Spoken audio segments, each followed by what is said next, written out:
Ready, set, go.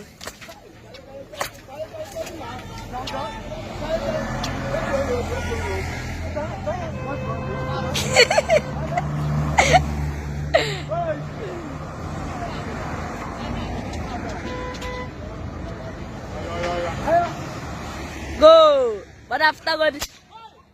What after? Bike is coming.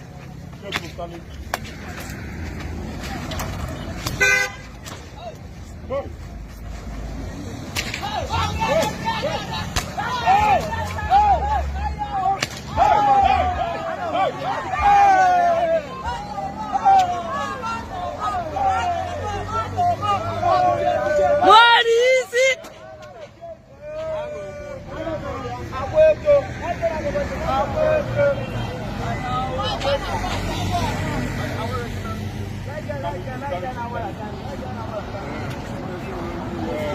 Come. Now, but I just young. What do you get? What that? Young. But I'm busy here. I'm busy.